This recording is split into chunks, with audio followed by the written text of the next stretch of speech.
اب میں انتہائی ادب و احترام کے ساتھ مکتب تشیع کا فخر اور ناز، قاطع شرک و غل، مدافع مکتب تشیع، مبلغ علوم آل محمد، حجت الاسلام والمسلمین مولانا سید محمد تقی نقوی سے درخواست گزار ہوں کہ وہ ذیل منبر ہوں اور اس مجلس ترحیم سے خطاب فرمائیں۔ ان کے استقبال کے لیے نعرہ تکبیر، نعرہ رسالت، نعرہ حیدری، حسینیت، یزیدیت۔ اس کو بٹ سیٹ کریں۔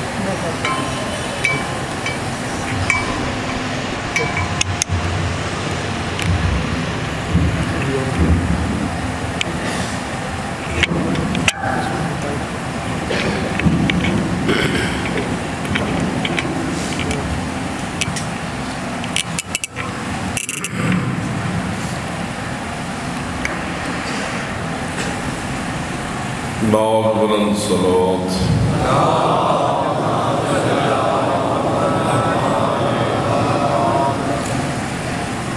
جمیع مرحوم مومنین کی بخشش کے لیے، بالخصوص ہمارے اس مرحوم بزرگوار عزادار کی مغفرت اور بلندی درجات کے لیے سورہ فاتحہ اور 3 منٹ سے۔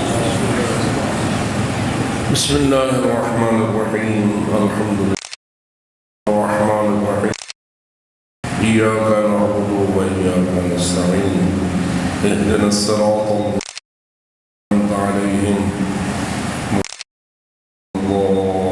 الضالين۔ بسم الله الرحمن الرحيم، قل هو الله أحد الله الصمد لم يلد ولم يولد ولم يكن له كفوا أحد۔ بسم الله الرحمن الرحيم، قل هو الله أحد الله الصمد لم يلد ولم يولد ولم يكن له كفوا أحد۔ بسم الله الرحمن الرحيم، قل هو الله أحد الله الصمد لم يلد ولم يولد ولم يكن له كفوا أحد۔ تبارك الله ربنا۔ تلاوت سورتين مباركتين کا جو ثواب اس مجلس عزا، اس مجلس ترحیم کا جو ثواب اور جتنے بھی خیر و خیرات اور عبادات اس مرحوم کی خدمت میں ایصال ثواب کے لیے ان کی ليلت سے لے کے آج تک انجام پذیر ہو رہی ہیں، ان سب کا جو ثواب ارواح طیبہ انبیاء و مرسلین، شہداء و صدیقین، شہداء معصومین علیہ الصلاۃ والسلام کی خدمت میں ہدیہ کرنے کے بعد اس مرحوم کی روح طیب کو ہدیہ کرنے، تعجیل ظہور حضرت قائم آل محمد علیہ السلام کے لیے صلی علی ماشاء اللہ لا حول ولا قوة الا باللہ العلی العظیم۔ رب اشرح لي صدري ويسر لي أمري واحلل عقدة من لساني يفقهوا قولي۔ أعوذ بالله من الشيطان اللعين الرجيم، بسم الله الرحمن الرحيم، الحمد لله رب العالمين، والصلاة والسلام على أشرف الأنبياء والمرسلين، سيدنا ونبينا وشفيع ذنوبنا وطبيب قلوبنا ومولانا أبي القاسم محمد،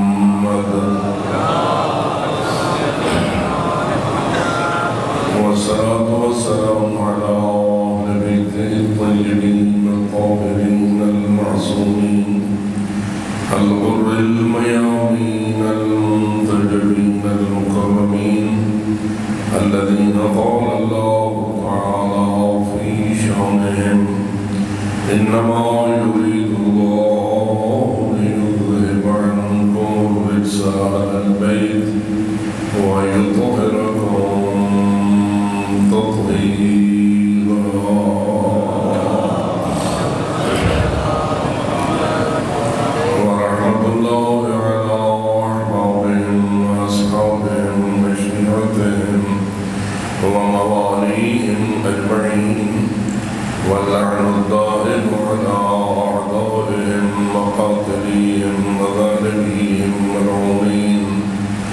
أما بعد فقال الله تبارك وتعالى في كتابه المبين وخطابه المتين بسم الله الرحمن الرحيم إنا نحن نحيي الموتى ونكتب ما قدموا وآثارهم وكل شيء أحصيناه في إمام مبين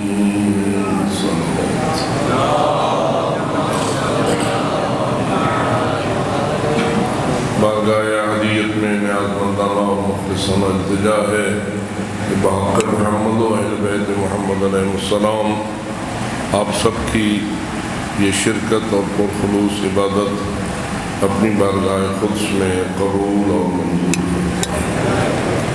رب العزت بحق محمد و آل محمد علیہ السلام ہمارے اس مرحوم بزرگار کو دیوار رحمت نصیب فرمائے، ان کی لحد کو نور ولایت سے منور فرمائے، آخرت کی ہر منزل میں انہیں شفاعت چہارہ معصومین سے سرفراز فرمائے، زندگی میں جتنی انہوں نے نیکیاں اور بالخصوص عزاداری مظلوم کربلا کی خدمات انجام دیں، رب العزت قبول اور منظور فرمائے اور ان کے نام اعمال میں اسے شامل فرمائے۔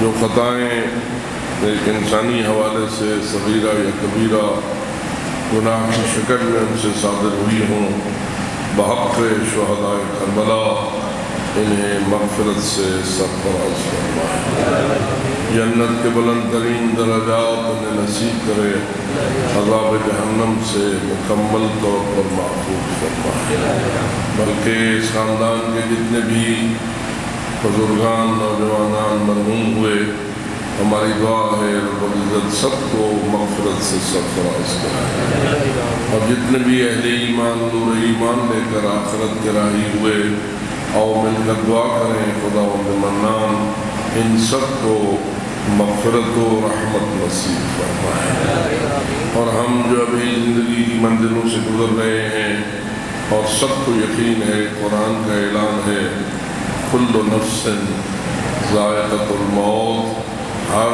سا نفس نے، ہر انسان نے، ہر زندہ نے بالآخر موت کا ذائقہ چکھنا ہے، اس میں تو کوئی شک نہیں۔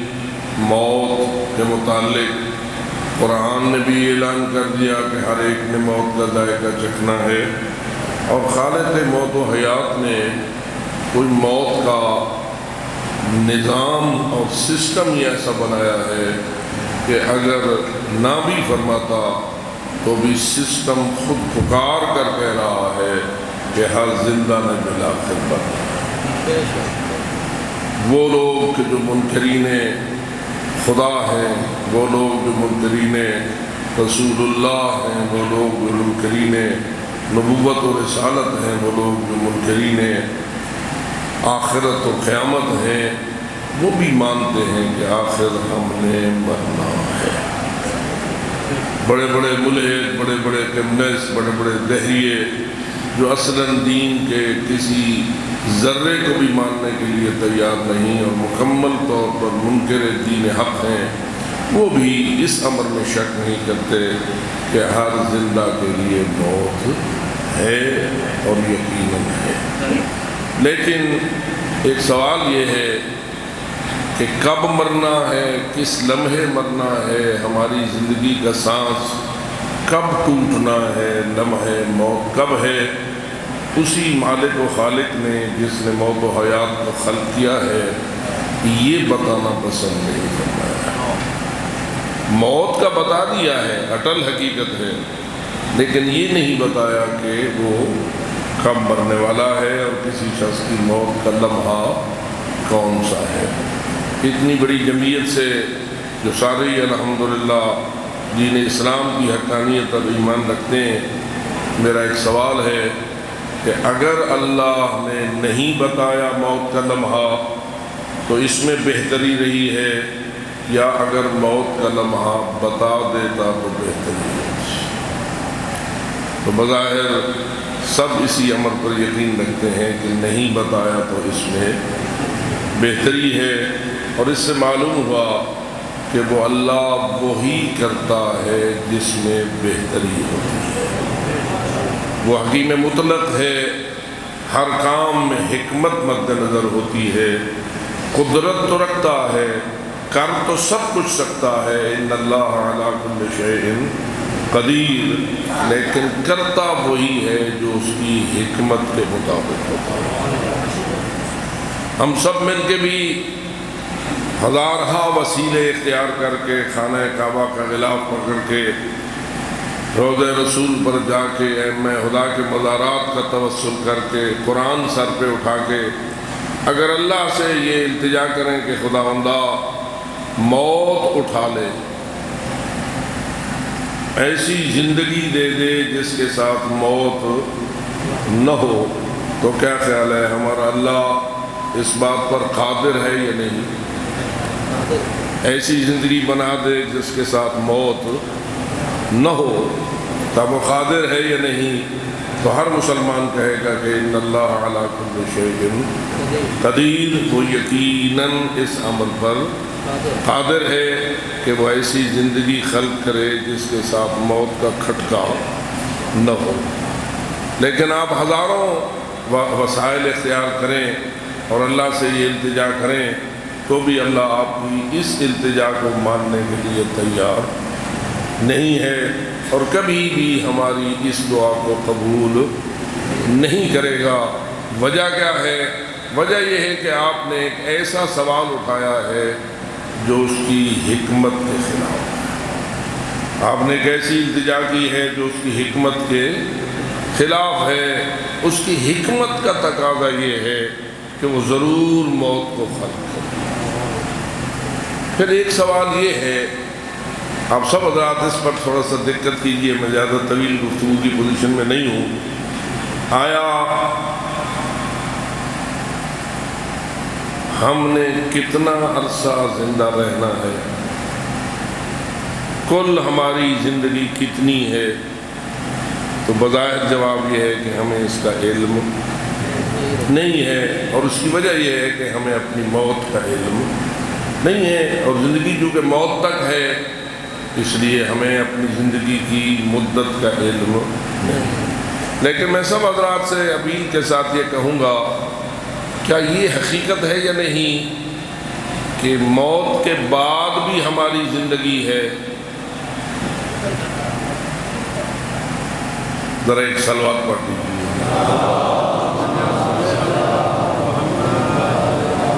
صلوات اس لیے پڑھوا رہا ہوں کہ یہ زندگی انہی کے صدقے ملی ہے جن پر آپ صلوات پڑھتے ہیں۔ ذرا توجہ سے پڑھیے، ذرا اونچے آواز سے بآواز بلند صلوات پڑھیے۔ اللہ صلی علی محمد۔ یہ آپ نے صلوات کن پہ پڑھی؟ کن پہ پڑھی؟ محمد و آل محمد پہ۔ اب میرا سوال ہے، یہ جو لائق صلوات ہوئے اور جن کے متعلق اللہ نے فرمایا کہ ان اللہ و ملائکتہ یصلون علی النبی یا ایھا الذین آمنوا صلوا علیہ وسلموا تسلیما، یہ جتنے ہم زندہ بیٹھے ہیں اور زندگی کی نعمتوں سے فیض یاب ہو رہے ہیں اور زندگی کی بے مثال خیرات ہمیں نصیب ہو چکی ہے، یہ کس کے صدقے؟ کن کے توفیل؟ تو ہم سب کا ایمان یہی ہے کہ اللہ نے یہ زندگی جیسی بے مثال نعمت کہ اگر یہ ملتی ہے تو باقی نعمتوں کی برسات نازل ہونے لگ جاتی ہے، اور اگر زندگی نہ ملی تو کسی اور نعمت کے ملنے کا تصور ہی نہیں ہو سکتا کہ زندگی ایک بنیادی نعمت ہے، زندگی ایک مرکزی نعمت ہے، ایسا محور ہے، ایسا قطب الرحا ہے کہ اس نعمت کے گرد پھر ساری نعمتیں گھومتی ہیں، اور جتنی بھی نعمتیں کسی کو نصیب ہوتی ہیں بنیادی نعمت ان میں زندگی ہے۔ اس لیے زندگی بڑی پیاری لگتی ہے اور موت بندے کو ناپسند ہوتی ہے۔ اگر کسی کو کہوں شالا تو مرے تو وہ کبھی قبول کرنے کے لیے تیار نہیں ہے۔ اور اگر میں کہوں انشاءاللہ جیندہ رہیں کہ ہمیشہ جیندہ رہیں، تو اس کی جیب سے میں پیسے نکلوانے میں بھی کامیاب ہو جاتا ہوں اور اسے اپنی طرف راغب کرنے میں بھی کامیاب ہو جاتا ہوں۔ زندگی محبوب ترین نعمت ہے اور موت کو کوئی پسند نہیں کرتا ہے۔ لیکن میرے عزیزان گرامی قدر، آپ کہہ رہے تھے کہ یہ زندگی کن کے صدقے ملی ہے، تو ذرا ایک صلوات پھر ان ہستیوں کے بارے میں۔ اول ما خلق اللہ نوری سید الانبیاء حضرت جناب محمد مصطفیٰ بآواز بلند صلی اللہ علیہ وآلہ وسلم نے فرمایا، اول ما خلق اللہ نوری، کائنات کی تخلیق کا جو آغاز کیا ہے تیرے رب نے، تو سب سے پہلے میرے نور کو خلق۔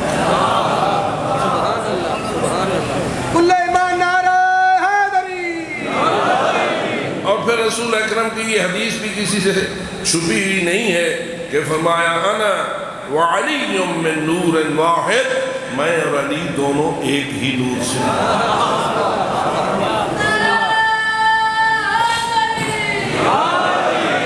یعنی جس کو دوسرے الفاظ میں یوں تعبیر کیا جا سکتا ہے، جو نور محمدی ہے وہ نور حیدری ہے۔ انا وعلی من نور واحد، میں اور علی دونوں ایک نور سے ہیں، تو نور محمدی اور نور حیدری من نور واحد ہے۔ پھر ایک حدیث یہ کہتی ہے کہ جب حضرت آدم صفی اللہ جو ہم سب کا بابا ہے، ایک صلوات اپنے بڑے بابا کے لیے بھی پڑھ دیجیے۔ کیا خیال ہے، حضرت آدم کا بھی ہم پہ حق بنتا ہے یا نہیں؟ حق بنتا ہے نا؟ تو اس بابا کے لیے بھی ایک صلوات آپ نے پڑھ دی، تو ایک صلوات اپنی اماں حوا کے لیے بھی پڑھ دیجیے۔ صلی اللہ۔ حضرت آدم صفی اللہ نے بلندیوں کی طرف دیکھا تو 5 انوار نظر آئے۔ حضرت آدم نے بلندیوں کی طرف دیکھا تو 5 انوار مقدسہ نظر آئے۔ بارگاہ الہی سے عرض کرنے لگے، یا اللہ، کیا ان 5 کو تو نے مجھ سے پہلے سے خلق کر رکھا ہے؟ کیا ان 5 انوار کو تو نے مجھ سے پہلے خلق کر رکھا ہے؟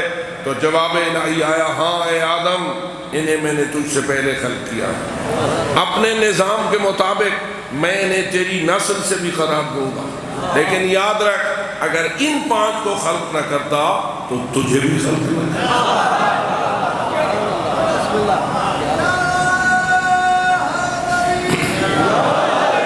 ذرا انصاف سے بتائیے، اگر حضرت آدم خلق نہ ہوتے تو ہم سارے جتنے بھی آپ تشریف فرمائیں، بلکہ کل انسانیت جو اس وقت 8 ارب مردم شماری کے مطابق ہے، اور ویسے تو خربوں اربوں اس کی تعداد ہی ہم نہیں گن سکتے کہ آدم علیہ السلام سے لے کے اس وقت تک کتنے انسان آئے اور کتنے چلے گئے اور کتنے اور آئیں گے۔ یہ سارے اس لیے آئے ہیں کہ آدم آئے۔ اگر آدم خلق نہ ہوتے تو آدمی بھی خلق نہ ہوتے، اور اللہ فرما رہا ہے، اے آدم، اگر ان 5 کو خلق نہ کرتا تو تجھے بھی۔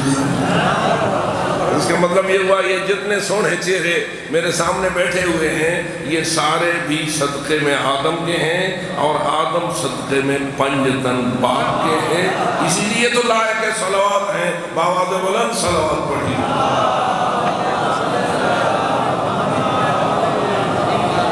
لیکن سوال یہ ہے کہ یا اللہ، انہی 5 کے صدقے، ان 12 کے صدقے، ان 14 کے صدقے موت ختم کر دے۔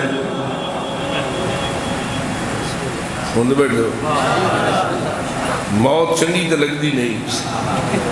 سوال بھی ہم کر رہے ہیں یہی کہ یا اللہ، ہمیں اچھی نہیں لگتی، تو موت کو بالکل اٹھا لے اور زندگی لمبی بنا دے یا ہمیشہ کی بنا دے۔ تو اللہ اس دعا کو ماننے کے لیے تیار نہیں۔ ساتھ ہی وہ اپنے پاکیزہ نمائندوں، نبیوں، رسولوں اور ولیوں اور اماموں کے ذریعہ اور قرآن اور دیگر کتب الہی کے ذریعہ مسلسل تجھے پیغام دے چکا ہے، متواتر تجھے پیغام دے چکا ہے کہ فقط موت تک نہ دیکھ، یہ بھی دیکھ کہ میں نے تجھے موت کے بعد بھی زندگی دینی ہے۔ کیا یہ بات صحیح ہے یا نہیں؟ نہیں مانتا تو وہ جو کافر ہے، نہیں مانتا وہ جو ملحد ہے۔ ہر مسلمان اس وقت تک مسلمان نہیں ہو سکتا جب تک موت کے بعد کی زندگی کو تسلیم نہ کرے۔ موت کے بعد والی زندگی پہ یقین ہے یا شک ہے؟ جی یقین؟ او بابا یقین تو ہوتا ہے آنکھوں کے دیکھنے سے، یقین تو ہوتا ہے کانوں کے سننے سے، یقین تو ہوتا ہے ناک کے سونگھنے سے، یقین تو ہوتا ہے زبان کے چکھنے سے، یقین تو ہوتا ہے کوئی قوت لامسہ کے ساتھ آ کے ٹچ ہو تو پتہ چلے کہ ہے اللہ نے حواس سے خمسہ دیے ہیں کہ جن کو آپ اپنے اسلام کی پہلی سطر میں لکھتے ہیں، من کے مسمہ فلان ابن فلان بقائم یہ ہوش و حواس سے خمسہ لکھ کے دیتا ہوں۔ اللہ نے تجھے یقین خارج یعنی بیرونی دنیا کا یقین حاصل کرنے کے لیے 5 قوتیں عطا فرمائی ہیں۔ دیکھنے کے لیے آنکھ، سننے کے لیے کان، چکھنے کے لیے زبان، سونگھنے کے لیے ناک، اور بدن میں پھیلی ہوئی پوری قوت کہ جب تیری بدن سے کوئی چیز ٹچ ہوتی ہے تو تجھے اس کے وجود کا یقین ہو جاتا ہے۔ آنکھیں نہ دیکھیں پھر بھی یقین ہو جاتا ہے، کان نہ سنیں پھر بھی یقین ہو جاتا ہے، زبان نہ چکھے، مثلا رات کا اندھیرا ہو، سردیوں کا موسم ہو، پوری لوڈ شیڈنگ ہو، اندھیرے کمرے میں تو ایک سیاہ رضائی لے کے سویا ہوا ہو، تیرے پاؤں کی چھوٹی انگلی پر ایک کالے رنگ کی کیڑی چلنے لگے، کیا خیال ہے؟ پتہ ہو جائے گا یا نہیں؟ علم ہو جائے گا یا نہیں کہ کوئی غیر میری کائنات میں بغیر ویزے کے داخل ہو گیا؟ نہ تیری آنکھ نے اس کو دیکھا، نہ تیرے کان نے اس کی چاپ سنی، نہ تیری ناک نے اس کی کوئی بدبو خوشبو سونگھی، نہ تیری زبان نے اسے چکھا، پھر بتا یہ کیسے پتہ چل گیا کہ سیاہ رات کی سیاہ اندھیری میں کوئی ایک سیاہ رنگ کی کیڑی؟ یہ تیرا خالق ہے جس نے تجھے یقین حاصل کرنے کے لیے ایک ایسی طاقت عطا فرمائی ہے جو تیرے سر سے لے کے پاؤں تک مسلسل پھیلی ہوئی ہے، اور تیرے بدن سے کوئی بھی چیز تھوڑی سی ٹچ ہو جائے تو تیرے لیے یقین کا باعث بن جاتی ہے۔ یہ 5 یقین کی چیزیں۔ لیکن کیا آپ نے موت کے بعد والی زندگی کو آنکھوں سے دیکھا، کانوں سے سنا، ناک سے سونگھا، زبان سے چکھا، وہ زندگی تیرے بدن سے ٹچ ہوئی؟ ہم ہزاروں میتوں کو سپورٹ کر چکے ہیں، لیکن ان کی قبر میں جانے کے بعد ہمیں کچھ پتہ نہیں۔ نہ آنکھیں دیکھتی ہیں، نہ کان سنتے ہیں، نہ زبان چکھتی ہے، نہ ناک سنتی ہے، نہ بدن ٹچ ہوتا ہے اور مس ہوتی ہے۔ کیسی یقین ہے کہ ہے؟ جو یقین رکھتا ہے اگلی زندگی پر ایک صلوات سے اپنی یقین کا اظہار۔ یہ صلوات میں نے رسمی طور پر نہیں پڑھوائی، تیرے عقیدے کی شہادت کے لیے پڑھوائی۔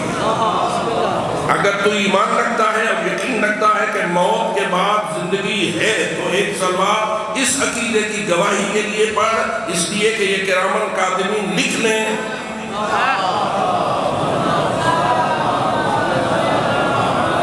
ہے نا۔ کرامن کاتبین ساتھ ہیں یا ابھی نہیں آئے؟ ہر ایک کے ساتھ ہیں۔ تیری آنکھوں نے دیکھا کرامن کاتبین کو، تیرے کانوں نے اس کی آواز سنی، تیری ناک نے ان کی کوئی خوشبو سنی، تیری زبان نے ان کا کوئی ذائقہ چکھا، تیرے بدن پر ان کا کوئی بوجھ محسوس ہوا، کچھ تجھے محسوس ہوا کہ کوئی ہے۔ ہوا لگتی ہے تو تجھے پتہ چل جاتا ہے، فرشتے آتے بیٹھتے ہیں، کیا تجھے پتہ چلتا ہے؟ لیکن کیا جتنے بیٹھے ہو اپنے ساتھ ساتھ 2 فرشتوں کے وجود پر ایمان رکھتے ہو یا نہیں؟ جی جو ایمان رکھتا ہے پھر گواہی کے لیے ایک صلوات پڑھے۔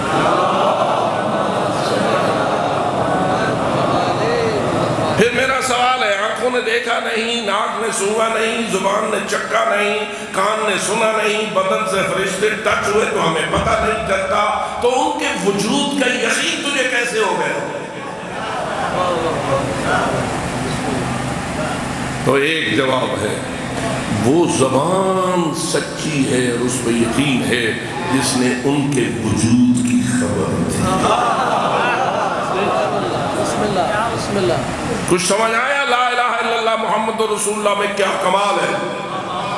کچھ سمجھ آیا اشہد ان لا الہ الا اللہ و اشہد ان محمد رسول اللہ کی آذان میں کیا کمال ہے؟ کچھ سمجھ آیا کہ اشہد ان لا الہ الا اللہ و اشہد ان محمد رسول اللہ کی اقامت میں کیا کمال ہے؟ کچھ سمجھایا کہ اشہد ان محمد عبدہ ورسولہ اللہم صلی علی محمد و آل محمد میں کیا نور ہے؟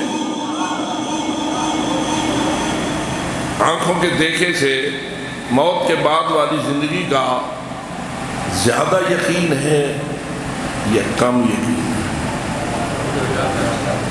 جی تھوڑا جائزہ گھنو نا، کیونکہ جب ہمیں ممبارگاہ میں بیٹھے تو تھوڑا سا بیرونی دنیا سے کٹ کے اس چیز کو سوچ جدھا تو نے جانا، انا للہ و انا الیہ راجعون، جانا ہے اللہ کی بارگاہ میں یا نہیں؟ تو تھوڑا سا سوچ غور کر اس بات پر کہ آنکھوں نے دیکھا نہیں، حواس خمسہ نے ادراک نہیں کیا، کیسے تو نے یقین کر لیا کہ اگلی زندگی ہے؟ کیسے تو نے یقین کر لیا کہ ملائکہ ہیں؟ کیسے تو نے یقین کر لیا کہ عرش ہے؟ کیسے تو نے یقین کر لیا کہ کرسی ہے؟ تو جواب یہ ہے، اس زبان پہ شک نہیں کیا جا سکتا جو ہماری رسول ہے اور اللہ نے اسے ہمارے علم کا وسیلہ بنا کر دیا۔ جو کچھ اللہ کے رسول نے فرمایا، جو کچھ اللہ کے قرآن میں آیا، بلکہ میں یہ جملہ بھی عرض کرنا مناسب سمجھتا ہوں، اے قرآن پر ایمان رکھنے والوں اور قرآن کی حقانیت میں شک نہ کرنے والوں، تمہیں قرآن کیسے ملا؟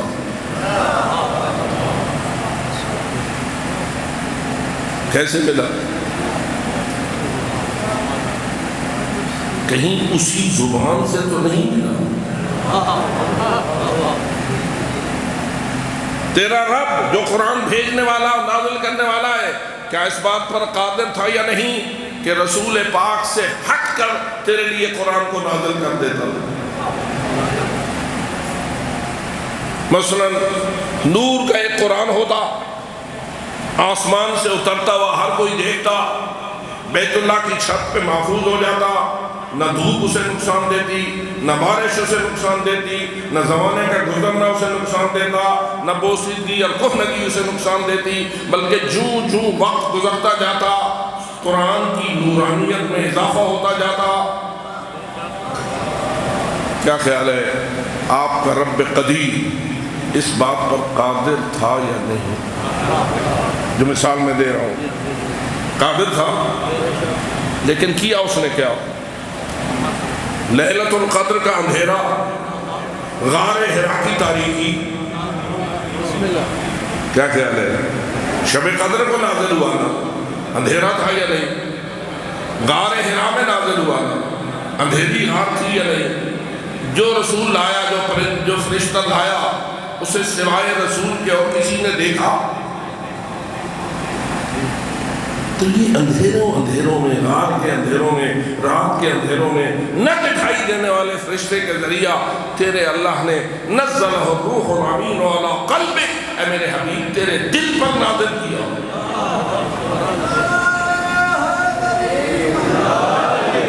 جو چیز دل میں نازل ہو اس کے تو نزول بھی پتہ نہیں چلتا۔ کیا تیرے رب نے ایسا ہی تیرے لیے قرآن کے نزول میں سسٹم بنایا ہے یا نہیں؟ کسی اور طریقے کو نہیں اپنایا، حالانکہ وہ اربوں طریقے پر قادر تھا، کسی طریقے کو نہیں اپنایا، اپنا کلام قرآن نازل کیا ہے قلب محمد مصطفیٰ بآواز بلند صلوات۔ تو شاید اس لیے کہ تجھے قرآن بھی زبان مصطفیٰ کے بغیر نہیں مل سکتا۔ جو چیز رسول کے قلب پہ نازل ہوئی ہے وہ آپ تک کیسے پہنچے گی؟ تبھی پہنچے گی نا جب رسول اپنی زبان پہ اسے لائیں گے۔ کسی کے قلب میں کوئی ارادہ ہو، کوئی فیصلہ ہو، کوئی بھی علم ہو، وہ نہیں دوسرے تک پہنچ سکتا، مگر تبھی پہنچ سکتا ہے جب وہ دل والا اپنی زبان پہ لائے۔ اس کا مطلب یہ ہوا کہ ایک قرآن پہ ایمان لانے والے تیرا ایمان اس وقت تک صحیح نہیں جب تک تو زبان محمدی کی صداقت پر ایمان نہ رکھے۔ بڑے بڑے اہل قرآن بننے کی کوشش کرتے ہیں اور حدیث سے پشت پھیرتے ہیں اور کہتے ہیں قرآن قرآن قرآن قرآن، جو مرضی آئے قرآن کہے، لیکن یاد رکھ تیرا قرآن پر ایمان شاخ ہے مصطفیٰ پر ایمان کی۔ اگر تیرے قلب میں محمد مصطفیٰ صلی اللہ علیہ وآلہ وسلم کی کا کوئی احترام نہیں یا کوئی یقین نہیں تو تجھے قرآن کے رٹے اور تلاوتیں اور ختم اور حفظ اور کچھ فائدہ نہ ہو سکے گا، اس لیے کہ تو اس زبان کو نہیں مانتا جس نے تجھے قرآن دیا۔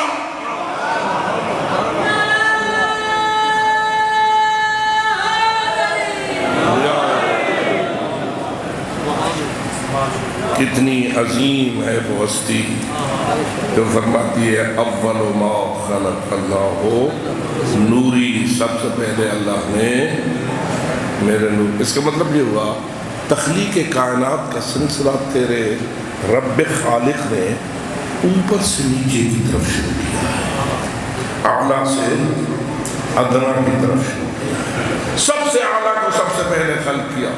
اب تجھے اس نے بتایا کہ میں ہوں سب سے پہلے خلق ہونے والا، لہذا میرے اوپر ایمان لاؤ گے تو ایمان ایمان بنے گا، ورنہ اور اگر وہ کہے علی منی وانا منہ،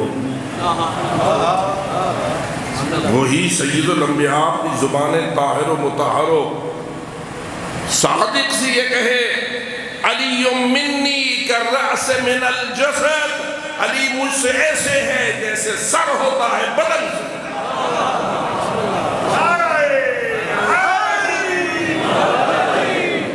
اے بغض علی رکھنے والے سنبھال اپنے آپ کو۔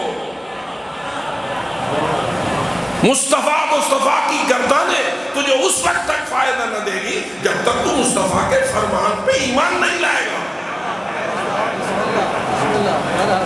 اور سارے مسلمان مجھے بتاؤ رسول اکرم کی کتنی باتوں کو ماننا کافی ہے؟ نہیں، پھر سوچ لو، تمہارے ہاں تو بابا جو پیپر ہوتے ہیں ان کی مارکنگ ہوتی ہے تو 30 نمبر والا پاس ہو جاتا ہے، حالانکہ 66-67 اس نے غلطیاں کی ہوتی ہیں، ایسا ہے یا نہیں؟ 33 اس نے صحیح باتیں لکھی ہوتی ہیں اور 67 باتیں اس نے غلط لکھی ہوتی ہیں، پھر بھی پاس ہو جاتا ہے اور سیرے پہن لیتا ہے۔ بتا رسول اکرم کے کتنے فیصد فرامین کو تو مانے گا تو پاس ہوگا؟ کیا 40 فرمان ماننے کافی ہیں؟ سارے 100%؟ اگر 99 مانے اور 1 نہ مانے تو 0 ملے گا یا کھلے پڑیں گے یا پاس ہو جائے گا؟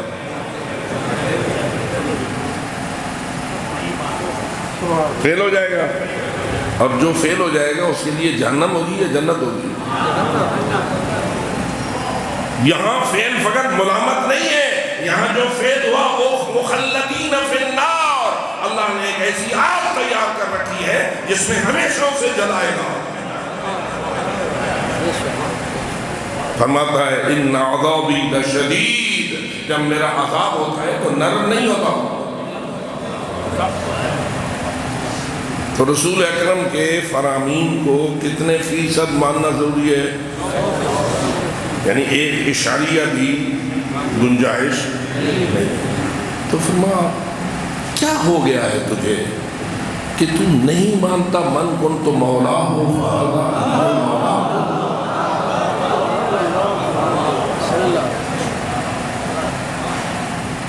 کیا رسول اکرم نے میدان غدیر میں 1 لاکھ سے بڑے مجمع میں جس میں حاجی مرد بھی موجود تھے اور حجانیاں بھی ناراض سے نہیں حج کا جو حجانیاں بھی موجود تھیں، اس لیے کہ حج ہی کا سفر ایک ایسا سفر ہے جس میں مردوں کے ساتھ خواتین بھی ہوتی ہیں اور ان پر بھی اللہ نے حج واجب کر دیا ہوتا ہے. یہ زمیندارانیاں تھیاں جو زمینانیاں وارث تھیاں، کیا ان پہ حج واجب ہو جاتا ہے یا نہیں؟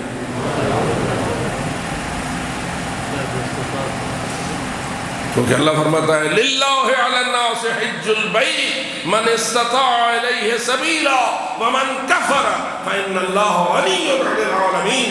جس چیز کو میں اپنے حج کے سفر کی استطاعت دے دیتا ہوں اس پر میرا حق ہے کہ وہ میرے گھر کا حج کرے، اور اگر اس نے انکار کیا تو میں کوئی تیرا محتاج نہیں ہوں، میں سارے جہانوں سے بے نیاز ہوں. امام صادق آل محمد نے فرمایا جس پہ حج واجب ہو جائے، پڑھنے باواز بلند صلوات پڑھ، جس پر حج واجب ہو جائے اور حج کیے بغیر مر جائے، فَلْيَمُتْ یہودیًا اور نصرانیہ. اب مسلمان ہو کے کیسے مرے گا؟ وہ یا یہودی ہو کے مرے گا یا نصرانی ہو کے مرے گا. کیا خیال ہے رسول فرمان کا یہ فرمان بھی برحق ہے یا نہیں؟ اس کو بھی ماننا چاہیے یا نہیں؟ تو میں ہاتھ دست اپیل کرتا ہوں جو مستطیع ہو چکے ہو اور ابھی تک حج نہیں کیا ہے، زمینوں اور جائیدادوں اور رقموں کو پیارا نہ کر. حج میں سستی نہیں ہونی چاہیے. حضرت حج کر کے واپس آ رہے تھے، اس حج میں رسول کی ازواج بھی شامل ہوئی، رسول کی بیٹی بھی شامل ہوئی. اب ذرا اندازہ لگائیے زہرا کتنی بلند پردہ دار ہے، لیکن حج میں بی بی طاہرہ بھی گئی. تو معلوم ہوا کہ حج مردوں کا بھی ہوتا ہے تو عورتوں کا بھی ہوتا ہے، اور میدان غدیر میں مرد بھی تھے عورتیں بھی تھیں. اور عجیب ہے دھوپ کا وقت تھا، رسول اتنے بڑی عظیم ہستی تھے، اگر ایک اشارہ کرتے بادل آ جاتا، ٹھنڈی ہوائیں ہوتی، اور خطبہ بڑے آرام کے ماحول میں انجام پاتا. کیا خیال ہے آپ کا یہ ایمان ہے یا نہیں؟ اگر حضرت ایک اشارہ کرتے تو آیا ٹھنڈی ہواؤں والا بادل میدان غدیر کے مجمع پر سایہ افغان ہو سکتا تھا یا نہیں؟ نہ رسول کو خود کو دھوپ میں کھڑا ہونا پڑتا اور نہ ان کا مجمع دھوپ میں کھڑا ہوتا. لیکن ساری تاریخ گواہ ہے، متفقہ تاریخ ہے کہ دھوپ کا وقت تھا، رسول پالانوں کے منبر پر تھے، پورا مجمع دھوپ میں تھا، رسول کے اپنا پسینہ ایڑیوں سے بہہ رہا تھا، اور فرما رہے تھے أَلَسْتُ أَوْلَىٰ بِكُم مِّنْ أَنفُسِكُم، کیا تمہاری جانوں پر میرا حق تمہارے اپنے حق سے زیادہ ہے یا نہیں؟ اب سارے ماشاءاللہ اشہد ان محمد رسول اللہ والے تشریف فرما ہے. رسول اکرم کے اس فرمان کے جواب میں آپ کیا کہیں گے؟ کیا تمہاری جانوں پر میرا حق تمہارے اپنے حق سے زیادہ ہے یا نہیں؟ جواب میں کیا کہیں گے؟ جو ہاں کہنا چاہتا ہے وہی صلوات پڑھے.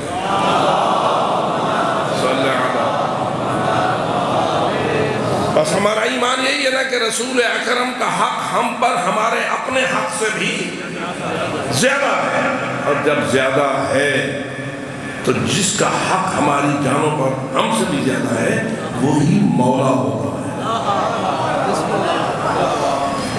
وہی کیا ہوتا ہے؟ اور جب رسول تب سارے حاجی مردوں اور عورتوں نے ہاتھ کھڑے کر کے کہا قالوا بلا یا رسول اللہ، ہاں یا رسول اللہ، ہمیں قرار اور ایمان رکھتے ہیں کہ آپ کا حق ہم پر زیادہ ہے.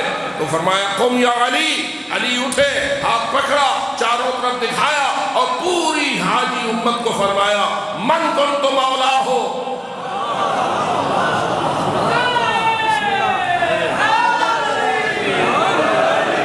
جس کا میں مولا ہوں اس کا، جس کا. یہاں آپ کے اس پر لطف ماحول کو دیکھ کر اگر یہ جملہ بھی میں عرض کر دوں، جو جبریل کی آیت لایا تھا کہ یا ایھا الرسول بلغ ما انزل الیک من ربک وان لم تفعل فما بلغت رسالتہ.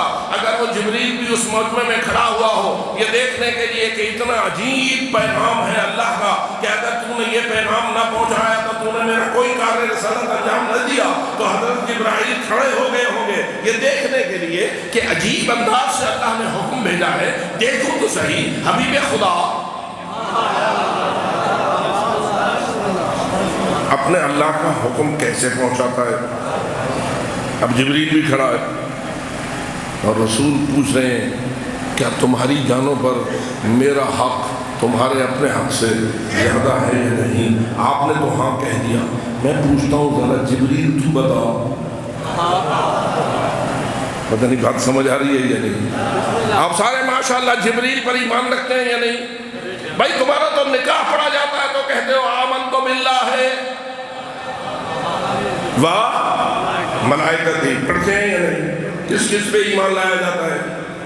ملائکہ پر ایمان. اور ملائکہ کا سردار ہے حضرت جبریل اور سردار جبریل کھڑا ہے اور رسول پوچھ رہے ہیں کہ تمہاری جانوں پر میرا حق زیادہ ہے تمہارے اپنے حق سے؟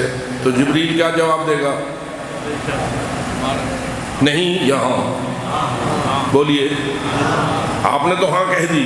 جبریل بھی کیا یہ کہے گا کہ میرے اوپر آپ کا کوئی حق نہیں ہے؟ جی ہے.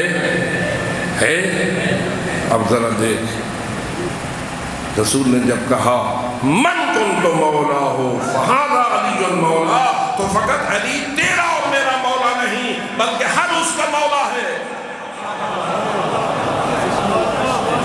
جس کا مصطفیٰ. کسی کی فکر کو اپنے اوپر غالب نہ کر، جھک جا پیغمبر اکرم کی کلام کے سامنے. کوئی پیر، کوئی مرشد، کوئی ملا، کوئی مولوی، کوئی علامہ تجھے نہیں بچا سکے گا اگر تو نبی کے فرمان کے سامنے سر نہیں جھکاتا. ہر ایک غلام ہے نبی کے فرمان کا. تب تو مسلمان ہے. تھوڑا سا بھی شک کیا اسلام گیا یا رہ گیا؟ جی. تو اس لیے نبی کے ہر فرمان کے سامنے سر جھکانا ہمارا ایمانی فریضہ ہے. ایمان ہی تب ہے جب ہم جھکیں. اب میں پوچھتا ہوں پھر پلٹتا ہوں اور آپ کی بات زحمت کو ختم کرتا ہوں. موت کے بعد زندگی ہے؟ بولو بولو کتنی؟ 1 صدی، 2 صدی، 10 صدی، 20 صدی، کتنی؟ سارے بتاؤ بھائی. ایمان کی بات ہے. میں کوئی بادشاہ کا قصہ نہیں پڑھ رہا، تیرے اور میرے ایمان کا حصہ. موت کے بعد زندگی کتنی ہے؟ جی ہمیشہ کتنی ہوتی ہے؟ ہمیشہ کا معنی کتنے سال ہوتا ہے؟ ہمیشہ وہ ہوتی ہے جو کبھی ختم. وہ کس نے لینی ہے؟ کہیں ایسا تو نہیں اسی اللہ نے دینی ہے اور انہی کے صدقے دینی ہے جن کے صدقے یہ دیے. ذرا غور کر. ما خلقت السماء مبنیہ ولا ارضا مدحیہ ولا قمرا منیرا ولا شمسا مضیہ ولا فلکا یدور ولا بحر یجری ولا فلکا تسری الا فی محبت ہؤلاء الخمسۃ الذین هم تحت النزاع. مجھے اپنی عزت کی قسم، مجھے اپنی جلالت کی قسم، یہ سب کچھ جو میں نے خلق کیا ہے نہیں کیا مگر ان کی محبت میں جو 5 ہیں اور زہرا کی چادر کے نیچے موجود ہے.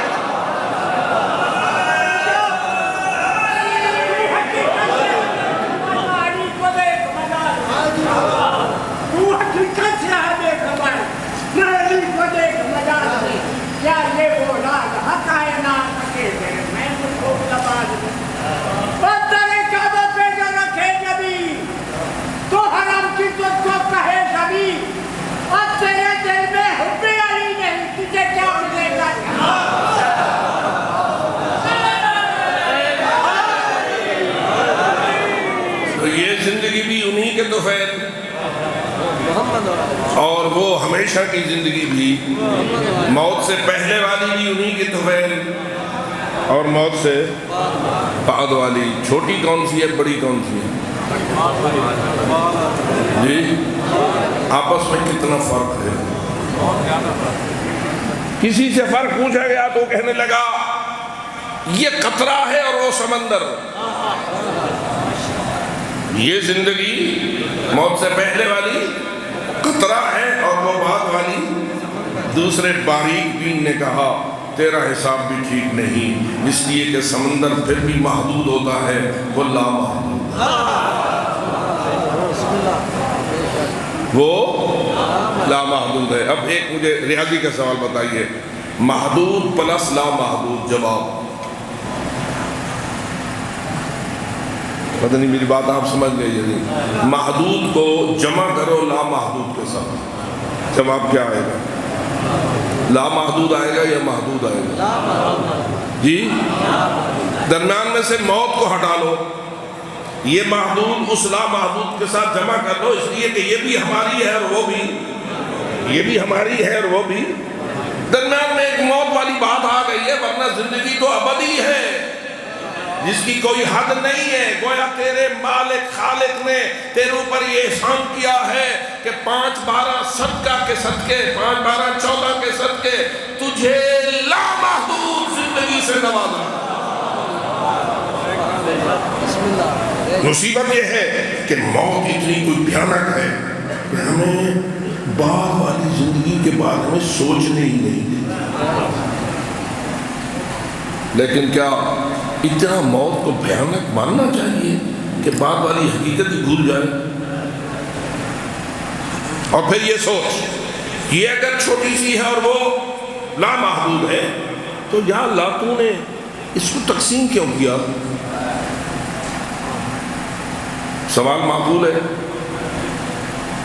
اللہ اس کو تقسیم نہ کرتا تو ہمیشہ یہی زندگی دے دیتا، دے سکتا تھا یا نہیں؟ موت برطرف کر لیتا، زندگی دیتا اور ہمیشہ بھی دے دیتا، ہو سکتا تھا یا نہیں؟ لیکن کیا اللہ ایسا کرنا پسند کرے گا؟ کیوں اس نے ایسا کیا کیوں ہے؟ تو وہ فرمانا چاہتا ہے میں تیرے اختیار میں دے رہا ہوں، اس چھوٹی سی زندگی کے ساتھ مرضی آئے تو اس ہمیشہ کی زندگی کو آباد کر لے، مرضی آئے تو اس اپنی ہمیشہ کی زندگی کو برباد کر لے. اختیار تیرا ہے. ہدیناہم النجدین، اما شاکرا و اما کفورا.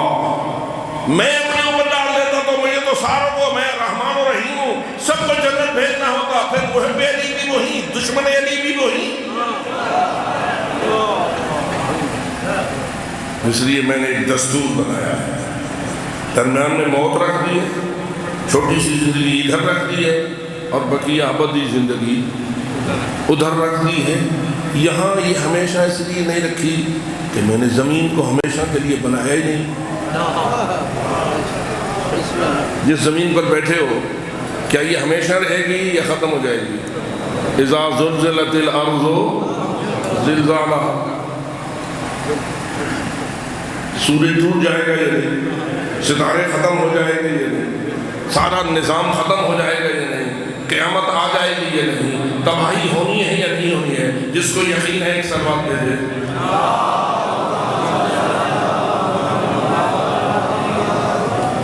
تو یہ جہان جسے تو جہان دنیا اور عالم دنیا کے نام سے تعبیر کرتا ہے، اس کو تو میں نے ہمیشہ رہنے کے لیے بنایا ہی نہیں، میں نے اپنے اس ارادے کے ساتھ بنایا ہے. اس کو محدود عرصے کے لیے بنا رہا ہوں، پھر میں اس کو تباہ کر دوں گا. وہ ہے اصل ابدی زندگی،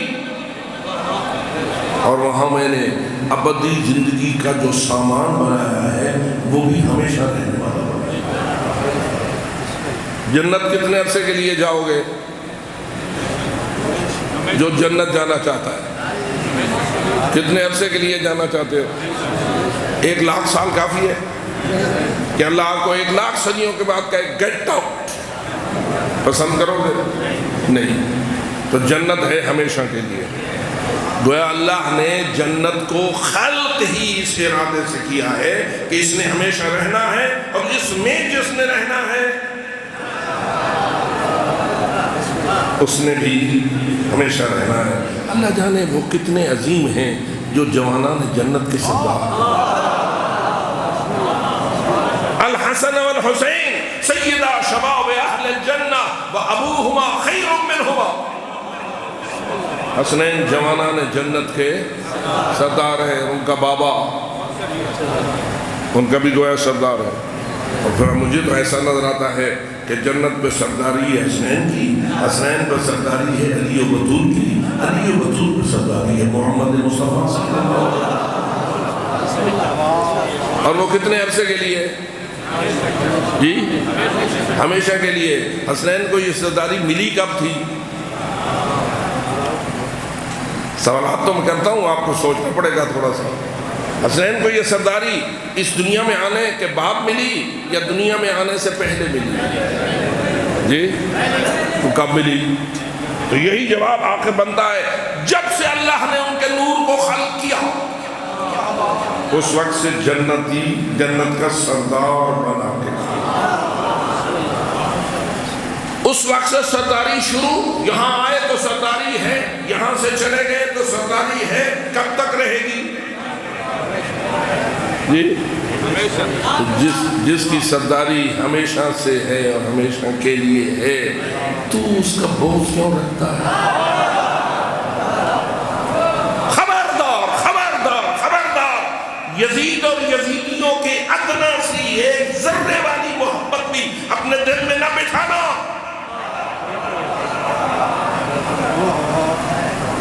ہر ایک پہ رحم تیرے دل میں ہونا چاہیے، لیکن یزیدیت کے حق میں کوئی گنجائش نہیں ہے، اس لیے کہ یزیدیت دشمن ہے اس مقصد کی جس کے لیے اللہ نے اس کائنات کو خلقا۔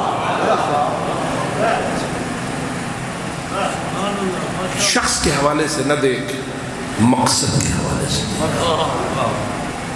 مقصد یزید کیا ہے اور یزیدیت کیا ہے؟ مقصد حسین کیا ہے، حسینیت کیا ہے؟ حسینیت نام ہے دین کی بقا، یزیدیت نام ہے دین کی فلاح۔ جو دین مٹانے کے لیے سارے جتن استعمال کرے، تیرا اس کے ساتھ کیا تعلق ہے؟ تو دین اسلام پر ایمان رکھتا ہے۔ خبردار کسی شخص کو یہ نہ دیکھ کہ اس کا چہرہ کیسا ہے، اس کا بدن کیسا ہے، اس کا قد و قامت کیسا ہے، یا اس کو ماننے والوں کی تعداد کیسی ہے، یہ دیکھ کہ شاہ ہست حسین، بادشاہ ہست حسین، دین ہست حسین، دین پناہ ہست حسین، سردار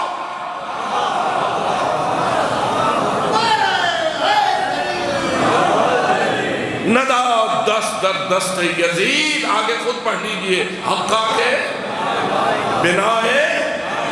یہی بات متفکر پاکستان، بانی پاکستان علامہ محمد اقبال نے کہی، بہر حق در خاک ہوں غلطی دست، پس بنائے لا الہ گردیدہ است۔ یا لا الہ الا اللہ کو چھوڑ دے یا یزید کو چھوڑ دے۔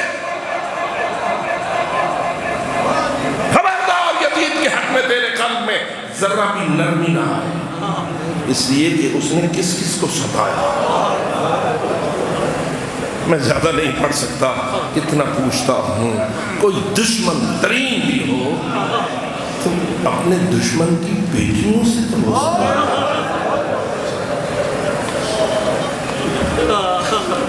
آج کل بھی بڑے بڑے دشمن پیدا ہوئے، داعش جیسے خبیث بھی پیدا ہوئے، لیکن ہم نے دیکھا قاتل قتل کر کے بھاگ جاتا ہے، مقتول کی جان سے اس کا پھر کوئی تعلق نہیں ہوتا۔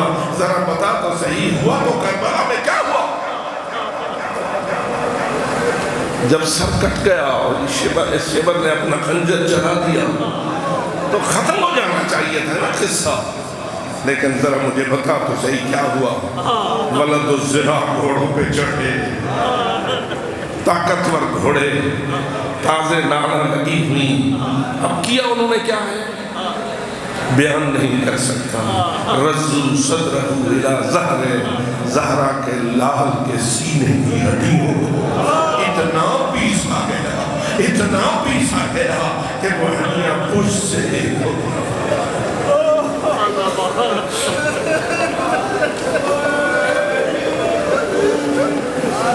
میں نہیں سمجھ سکتا اللہ جانے بہنوں نے یہ منظر دیکھا کیسے۔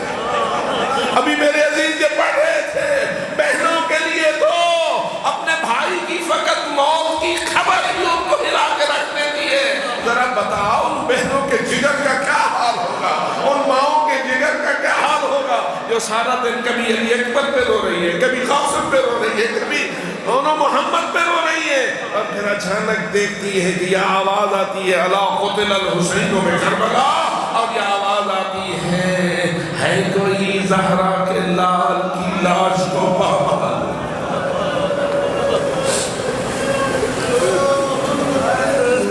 لاش تو پامال ہو گئی، کیا بات ختم ہو گئی؟ کیا معاملہ تمام ہو گیا؟ نہیں، رسیوں میں باندھا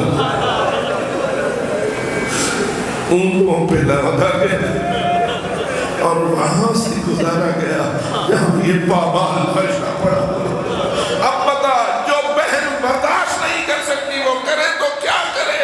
رسیوں میں بندھی ہوئی ہے، اونٹ میں لدی ہوئی ہے، گزر اسی مقام سے رہی ہے جہاں زہرا کے لال کا پامال لاشا پڑا ہوا ہے، اس لیے بہن کیسے برداشت کرے؟ روایت کہتی ہے اتر گئی اونٹ سے۔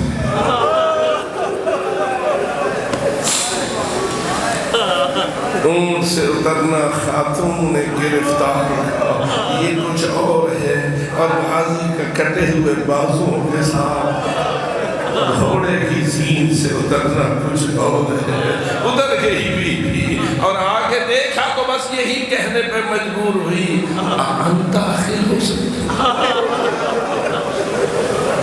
کیا تو میرا بھائی حسین، کیا تیری ماں میری ماں زہرا کا لال، کیا تو میرے بابو علی کا لخت جگر ہے، کیا تو میرے نانا رسول کا لال ہے؟ اور پھر کہتی ہے یا محمدہ واجدہ صلی علیک ملیک السماء وہذا حسین ورمن بالنبا مقطع العادا مسلوب الامامت والرضا۔ نانا دیکھ تو سے میں یہی کہوں گا، جس کے بوسے دیتے دیتے تو تھکتا نہ تھا، جس کو اپنی بلند شانے پہ سوار کرتا تھا اور جس کے لیے سواری بنتا تھا، آج دیکھ تو صحیح اس تیرے لال کا حال کیا ہو چکا ہے۔ خون و ریت میں غلطان لاشا پڑا ہوا ہے، بدن ٹکڑے ٹکڑے ہو چکا ہے، اور ان ظالموں نے کوئی اتنے لالچی اور حریص ہیں کہ مظلوم کے بدن پہ کچھ نہیں رہنے دیا، سب کچھ لوٹ لے گئے۔ بس آخری جملہ میرے عزیزو، پھر کیا رونے دیا گیا؟ بہنیں روتی ہیں، بیٹیاں اپنے عزیزوں کی لاشوں پہ روتی ہیں، میں پوچھتا ہوں کیا رونے دیا گیا؟ ابھی تک حاجی صاحب آپ کے سامنے اپنے بزرگان کو رو رہے ہیں اور کوئی ان کو روکنے والا نہیں ہے، بلکہ یہ مجلسیں پڑھی اس لیے جانا ہے کہ تم جی بھر کے اپنے مرحوم کو رو۔ لیکن مجھے بتا وہ وقت کتنا سخت تھا جب شمر کے ہاتھ میں تازیانہ تھا، برساتا تھا رسول کی بیٹیوں پر اور کہتا تھا ہمارے پاس وقت نہیں ہے۔ آخر وہ منظر کتنا دلدوز ہوگا جب بیویوں کو پھر اونٹوں پہ لا دیا گیا اور وہ مڑ مڑ کے دیکھتی تھی، لاشا دھوپ میں پڑا، آخر وہ لاشا اطہر بیویوں کی آنکھوں سے گم ہو گیا۔ میں پوچھتا ہوں اگر کسی بہن کے سامنے اس کے بھائی کا کٹا ہوا سر 1 منٹ کے لیے لایا جائے اور پھر اسے ہمیشہ کے لیے ہٹا دیا جائے تو جب بھی آنکھیں بند کرتی ہے اس نے اپنے بھائی کا کٹا ہوا سر ذہن میں نظر۔ اب بتا ان بیویوں کی کیا گزر نہیں ہوگی، ان کا دل کیسے ہوگا؟ لیکن اس کے باوجود میرے عزیزو، آخر یہ سب مصائب کا پہاڑ نبی ذاتیوں نے کیوں برداشت کیا؟ تو جواب وہی ہے جو یزید کے دربار میں دختر زہرا نے دیا ہے، یا یزید کہ قیدک و ساسعیک و ناصب جہدک واللہ لا تمحو ذکر آپ تک پہنچ گیا یا نہیں؟ ذکر اہل بیت کے صدقے زندہ ہے یا کسی اور صدقے زندہ ہے؟ ذکر آل محمد کے صدقے دین زندہ ہے، دین کے صدقے دین ذکر اہل بیت زندہ ہے۔ اور اسی لیے ہم یہ نعرہ کہتے ہیں حسینیت زندہ باد، یزیدیت مردہ باد۔ حسینیت نام ہے دین بچانے والی پاکیزہ کوششوں کا، اور یزیدیت نام ہے دین مٹانے والی شیطانی سازشوں کا۔ یزیدیت مردہ باد تھی، مردہ باد ہے اور مردہ باد رہے گی۔ حسینیت زندہ باد تھی، زندہ باد ہے اور زندہ باد رہے گی۔ وآخر دعوانا ان الحمدللہ رب العالمین، الا لعنت اللہ علی القوم الظالمین۔ اب سب سے اپیل ہے مرحوم اور دیگر تمام مرحوم مومنین اور مومنات کے لیے ایک سورہ فاتحہ۔